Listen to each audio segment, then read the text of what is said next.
All right, let's get to Biden making a surprise visit to Ukraine in the 1 year anniversary of me never saying that Russia wasn't going to invade Ukraine.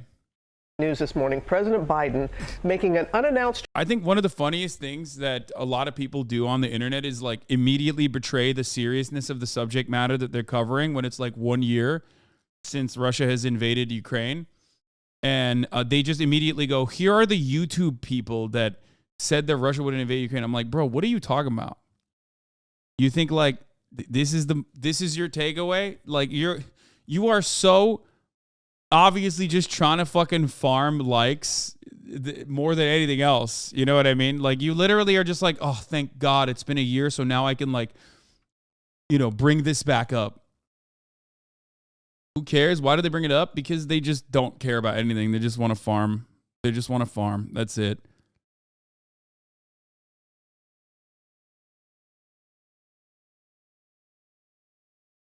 Anyway. Yeah. Aren't you a converted tanky though?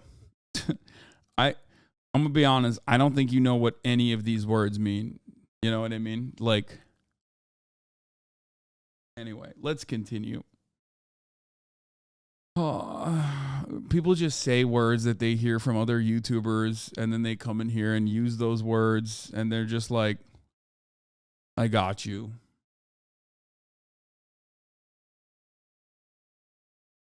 Trip to Ukraine nearly 1 year since the beginning of Russia's full-scale invasion as Vladimir Putin's forces ramp up their offensive and amid concerns that China could start giving Russia significant military aid. The president is now heading to Poland to meet with America's allies. Mary Bruce is there standing by. Taking but the first, walk our there. chief foreign correspondent, Ian Pannell, starts us off. He's there on the scene in Kyiv. Good morning, Ian. Yeah, good morning, Robin. I think this was a major show of solidarity and support by President Biden, and historic, and make no mistakes, high-risk visit to a country in the middle of this terrible war, even as Russia presses its attack. What? What the fuck is this? Why did you find this account to explain this? This is literally, this is normal for the Biden team to like tell Russia that Biden is going to fucking Russia, but why did you find this is probably not the best account to cover this,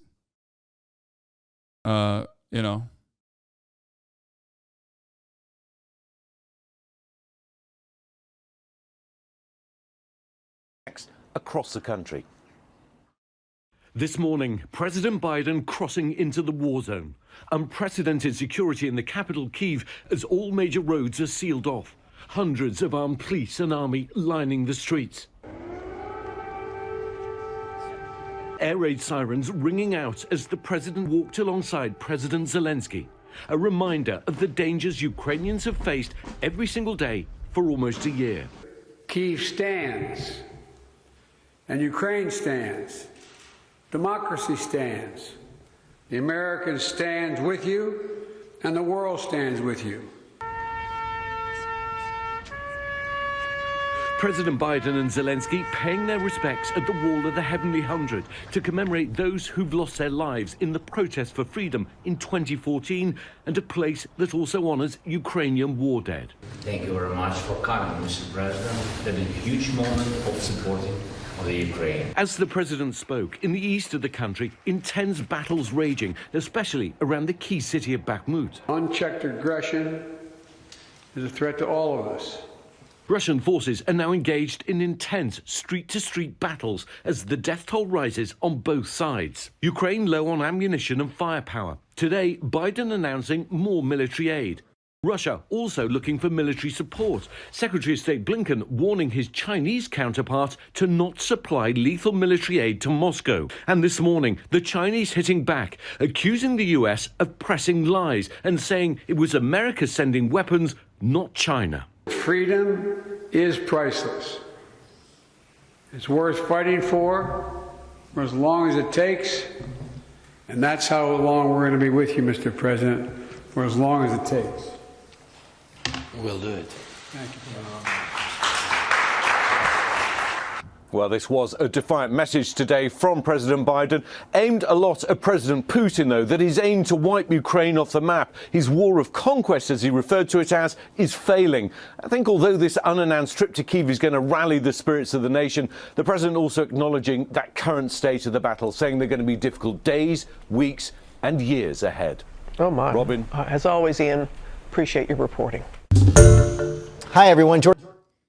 Yeah, Jake Sullivan, President Biden's national security advisor, told reporters that the White House alerted Russian officials of Biden's trip to Kyiv several hours before he arrived for deconfliction purposes. Yeah, no shit. Of course, dude. Can you imagine Russia fucking lets loose a stray rocket like they do regularly while fucking Biden's in Kyiv? Holy fuck, that's it. Is nuclear holocaust. Instant World War III. Like instant. So, of course they did that. The U.S. warns China not to even consider selling arms to Russia as it provides endless billions of funding and arms to Israel and the Saudis as they bomb and mass murder Palestinians and Yemenis. And the Western media class reports this as the height of virtue and humanism. Yeah, that's such a funny fucking... I mean, I don't think anybody should be selling arms to anybody. Let's be real, okay? That's my assessment. That's my take. But America being like, you definitely can't sell arms to anyone in this process is like, the fuck? I mean, it's yet another instance where it's like, we do that. Only we get to do that, okay? Only we get to do that. You know what I mean? The BBC, New York Times, Guardian say in unison how the U.S. has shown its devotion to peace, human rights, and territorial sovereignty by warning the evil Chinese not to sell weapons to Russia, something they would, of course, never do. Being a propagandist means living in an alternate universe. The thing that never ceases to amaze me is how all these people from Blinken to Jake Sullivan to all the scum at the New York Times and BBC who regurgitate this deranged bullshit have no shame. They just say it without even a hint of embarrassment. Their pathological depravity knows no bounds. Just look at this. The BBC, Guardian, and New York Times keep posting stories about how brave American, French, and British troops intercept small arms deliveries to Yemen, which is fighting off a genocidal Saudi invasion that their Western regimes are funding and arming. Yeah. This is literally... this is straight up. Like, they are talking about how, they're intercepting the Iranian shipment of weapons to the Yemen. French forces see shipment of weapons headed from Iran to Yemen. Another dub. They write stories about how awesome it is that they're intercepting small arms sent to help Yemenis fight off a genocidal invasion supported by their own regimes. Then right after, Slava Ukraini, we have to spend more weapons for self-defense pieces, just the purest scum. By the way, they called this the free press in the West. Yes, formally you're allowed to ask Blinken and Sullivan and all these depraved scumbags any questions you like when you work for the BBC, Guardian, and New York Times. But, of course, the only reason you work there is because you won't. And, of course, it would not be a fucking squirrel thread without Noam Chomsky manufacturing consent. By the way, this I'm surprised that they didn't mention this, but we also give arms to the other side. Not just small arms, by the way, but like, laser guided missile systems and refueling systems to the Saudi Air Force that we openly sell weapons to. So just remember that as well. We arm one side of the conflict and stop the other side of the conflict from getting arms. Which, of course, because they are enemies and, we are the good guys. So here. This is what I don't get, because it suggests that, I'm a joke, people like me are self-censoring. No, not self-censoring. There's a filtering system. You do not get to the position in media by openly being agitational towards the preordained U.S. hierarchical power. You do not get to Anderson Cooper's position. You do not get to Don Lemon's position by fucking openly asking the question, why the fuck are we giving arms to Saudi Arabia when they're melting fucking children in school buses in Yemen, when they're causing a man-made genocide, a man-made famine? You don't get to that position. You will never rise to the fucking top of U.S. media, especially now. Maybe back in the day, you could do a little bit of a stint, covering the State Department or whatever, and you could be a little bit more antagonistic, especially as it pertains to like domestic policy. You got the Pentagon Papers like that. Back in the day, that happened. Okay? You don't get that anymore. you only get like externalities. You'll have like Abu Ghraib, right? Which is so openly gross and insane and inhumane that like you have to fucking cover it. You know what I mean? But the underlying fundamentals of why we have to be in Afghanistan, why we have to be in Iraq will not be questioned. You can question it now, question it 20 years down the line, but immediately as it's happening, no shot. It doesn't happen like that. Okay?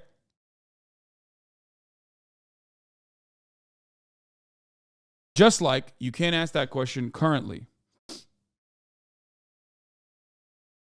Just like you can't ask that fucking question. You can't ask what the fuck's going on with the Nord Stream 2 pipeline. Why the fuck did Russia supposedly blow up their own pipeline? How did that happen?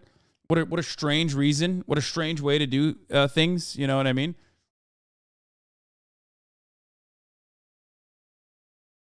Okay, I'm not going to cover that right now.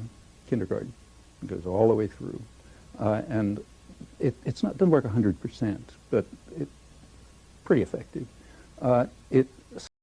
When people also, I want to talk about something. I want to talk about another part of this puzzle, because Republicans also try to adorn the "we are peaceful doves" rhetoric, which Noam Chomsky also effectively puts down as well, and I will do that too. I want to talk to you about like the Ann Coulters of the world, the Tim Pools of the world, the Glenn Greenwalds of the world, as a matter of fact, that always say, why are we fighting this war in Ukraine? Why are we giving money to Ukraine? Is that a legitimate, peaceful, is that a talking point that is actually about peace? Is that actually a pacifist talking point? Or is that pure propaganda? I will give you that. I will give you my assessment in a second. Selects for obedience and subordination.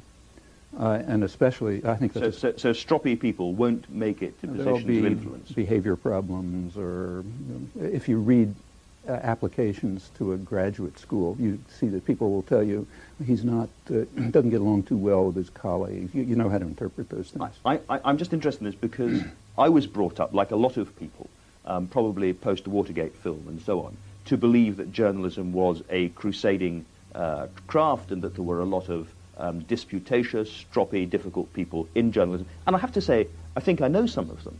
Well, I know some of the best and best-known investigative reporters in the United States. I won't mention names because I don't want to, whose attitude toward the media is much more cynical than mine. In fact, they regard the media as a sham, and they know and they consciously talk about how they try to play it like a violin. If they see a little opening, they'll try to squeeze something in that ordinarily wouldn't make it through. And it's perfectly true that I'm sure you're speaking for the majority of journalists who are trained, have it driven into their heads that this is a crusading profession, adversarial, we stand up against power, a very self-serving view. On the other hand, in my opinion, I hate to make a value judgment, but the better journalists, and in fact the ones who are often regarded as the best journalists, have quite a different picture, and I think a very realistic one. How can you know that I'm self-censoring? How can you know that you're journalists self-censoring. I'm sure you believe everything you're saying. But what I'm saying is if you believe something different, you wouldn't be sitting where you're sitting. I mean, it's great. Of course, it's a lot of people in media fucking despise that because it kind of strikes at the core of the problem, which is you wouldn't be in that position that you're in if you were truly contentious to the powers that be. If you were truly covering, things that you are not supposed to be covering, then you would not get to the position of interviewing people. You know what I mean? You wouldn't be a fucking host. Anyway, so let's talk about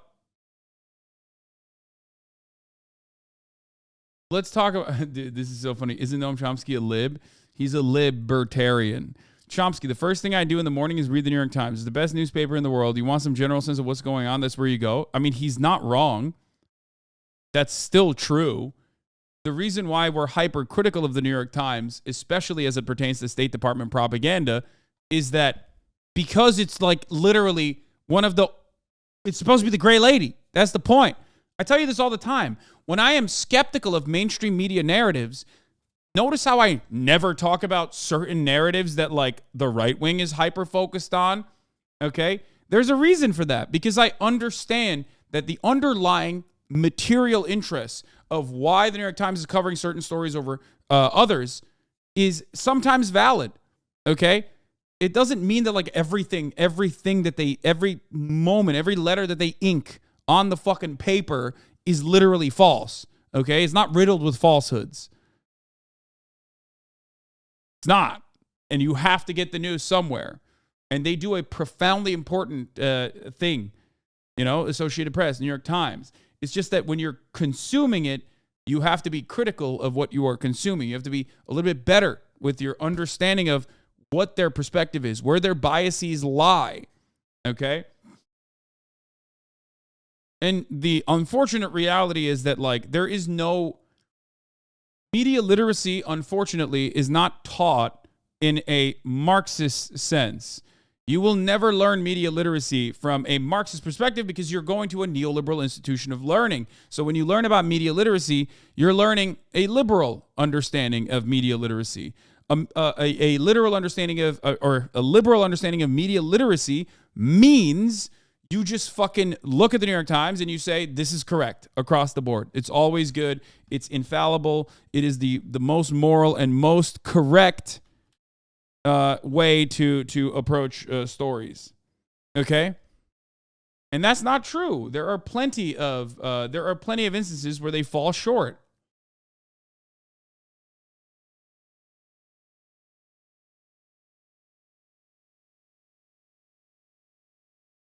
What are some key points of leftist media literacy? Always look to what the underlying material reasons are for why certain stories are covered with certain perspectives. One thing that I can give you, it's like building biases basically, but if you want to understand like how an article is covered, always look to what sources they're covering. For example, when you talk about police brutality, I mean, I say this all the time. It's not just the New York Times. It's not just NPR. It's all of mainstream media, that outlets that you consider to be otherwise very good outlets, right? When people cover police brutality, they always go to the police. When people cover police brutality, why the fuck are you going to the police? Why are you asking other former policemen, police chiefs, and people that work for, security contractors and whatnot, what their perspective is, when you should be only talking to victims' families, okay? And you should only be talking to like public defenders and activists.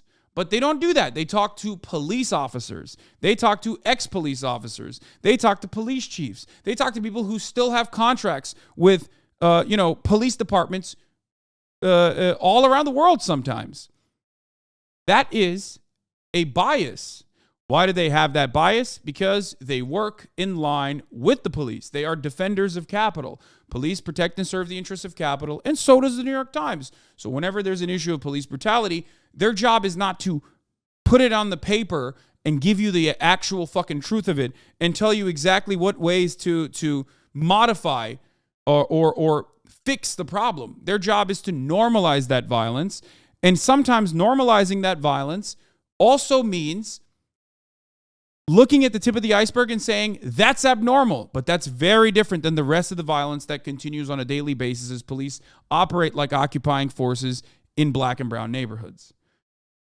This was a very apparent thing that I tried to pummel into your fucking brain when we were talking about the Cobra unit, right? With the execution of Tyree Nichols.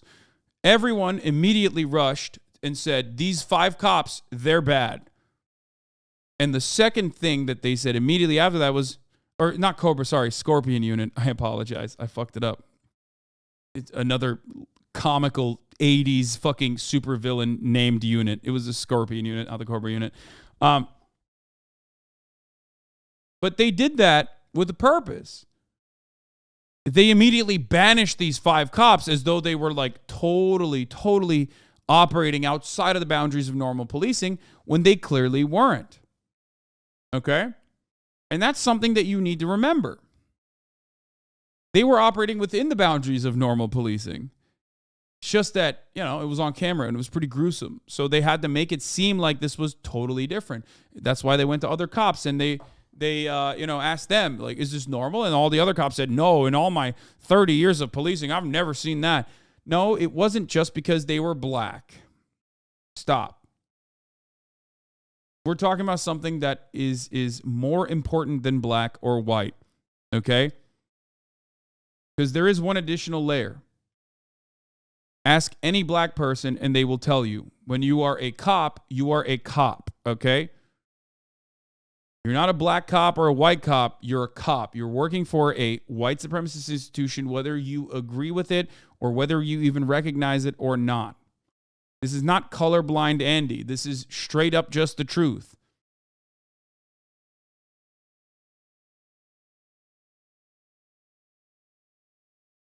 According to James Baldwin, sometimes black cops are even more brutal than white cops, just to prove that they are, that they are not black, but blue instead.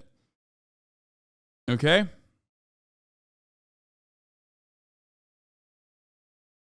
Anyway.